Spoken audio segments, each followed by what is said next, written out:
Selamat pagi para kekasih Yesus Kristus. Selamat menjalani hari-hari kita yang harus lebih disiplin lagi dengan 5M-nya. Karena kita sekarang akan kembali ingin dikuasai oleh COVID-19 dengan varian Delta yang akan bangkit seperti tahun yang lalu. Saya Pendeta Wilson Tobing dari GKP Rawamangun ingin menyapa saudara sekalian melalui firman Tuhan sebagaimana tertulis di Galatia pasal yang ke-6 ayat yang ke-7. Demikian firman Tuhan. Jangan sesat, Allah tidak membiarkan dirinya dipermainkan. Karena apa yang ditabur orang, itu juga yang akan dituai. Allah tidak membiarkan dirinya dipermainkan. Artinya, Allah tidak mau kalau kita bermain-main. Allah tidak mau kalau kita tidak serius berurusan dengan Allah, karena Allah itu maha kuasa, maka dia juga menyatakan dirinya, menyatakan kemitraan dengan kita dengan sungguh-sungguh, bukan dengan kata main-main.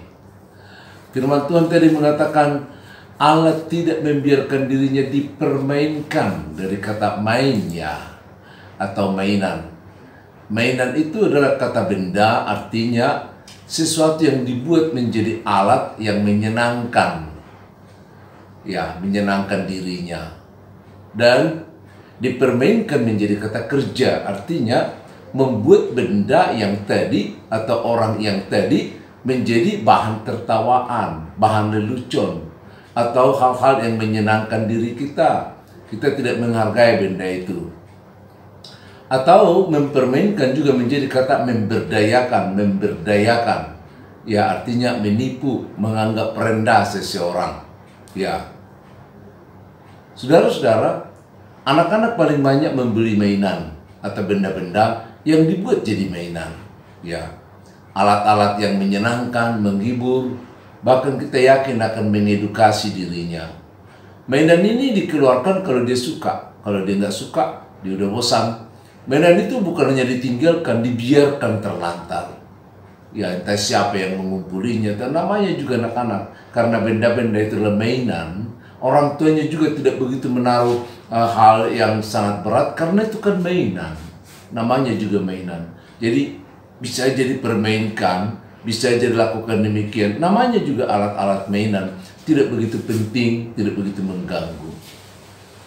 Demikian anak-anak.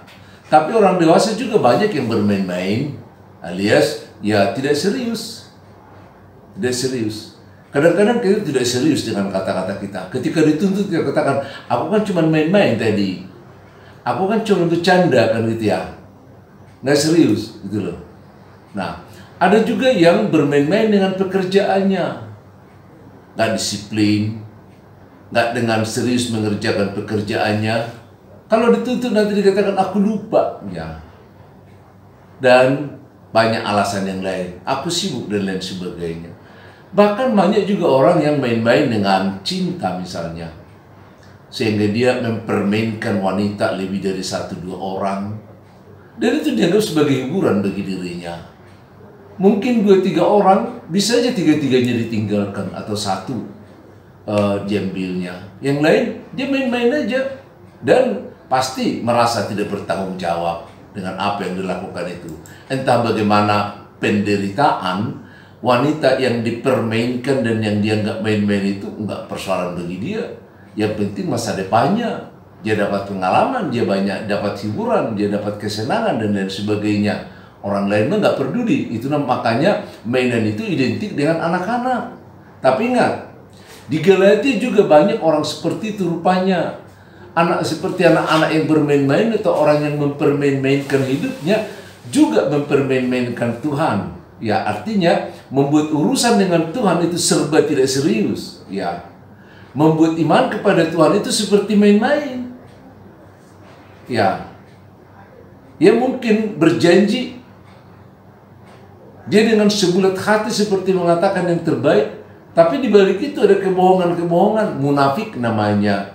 Atau berkaki dua misalnya, satu di double standard ya, ada di satu kiri, di kanan dan lain sebagainya. Dia nggak punya pendirian.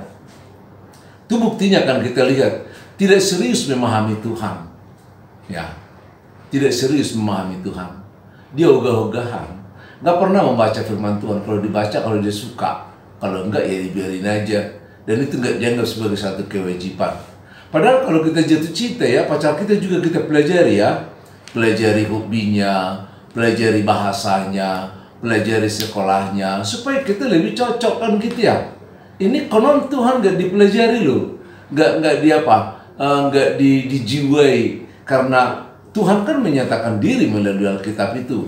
Seharusnya kita harus baca, harusnya kita harus teliti, harusnya kita harus lebih memahami Tuhan dari membaca itu, ya. Bahkan banyak orang Kristen juga nggak serius beribadah, ya, nggak serius beribadah. Beribadah kalau ada waktu. Kadang-kadang dikatakan saya nggak sempat gitu loh. Tuhan juga tahu kalau saya sibuk kan gitu, ya. Bahkan udah beribadah pun hati dan pikirannya nggak ada di tempat ibadah itu, hanya badannya yang sampai di situ. Kadang-kadang dia bergereja tapi pikirannya udah di tempat hiburan yang lain karena lebih menyenangkan gitu ya. Atau mungkin dia beribadah tapi pikirannya di masalah yang lain. Dia nggak serius berhadapan dengan Tuhan. Dia hanya serius dengan kebutuhannya sendiri tanpa campur tangan Tuhan. Itu namanya tadi Paulus mengingatkan, Tuhan tidak mau dipermainkan, ya. Atau tidak serius mempersembahkan dirinya kepada Tuhan. Jangankan mempersembahkan dirinya, memberi persembahan pun nggak serius, apa adanya. Ya, coba deh. Mulai dengan kata serius. Mulai dengan kata serius dengan Tuhan. Serius memahami Tuhan. Serius memahami firman-Nya. Serius memahami ibadahnya. Serius beribadah. Serius mempersembahkan diri sebagai kurban yang berkenan di hadapan Tuhan. Kalau kita ingat itu di Roma 12 ayat yang pertama dan ayat yang kedua. Kata Paulus, ingat Allah tidak membiarkan dirinya dipermainkan. Kenapa? Karena Allah itu punya kedaulatan. Dia punya kedaulatan. Maka dikatakan pemegang kebenaran satu-satunya adalah Allah, bukan kita. Kita adalah orang yang dibawa kuasa Tuhan.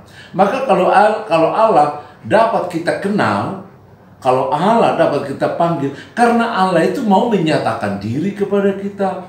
Sebenarnya Allah itu kan sakral, tertutup, gak bisa dijangkau oleh manusia. Dia hanya mau menyatakan diri kepada manusia sehingga manusia mengenal. Bahkan dia berkenan turun kepada manusia, mengosongkan dirinya sampai mengambil rupa seorang hamba. Kan itu yang kita baca di Filipi pasal yang kedua ayat yang ke-5 sampai ayat yang ke-7 itu. Oleh karena itu saudara-saudara, kalau saudara mendengar renungan ini, saudara mendengar sapaan rohani ini, cobalah berpikir untuk lebih serius kepada Tuhan. Serius untuk memahami Tuhan, serius untuk beribadah di dalam Tuhan, dan serius mempersembahkan diri di hadapan Tuhan. Shalom.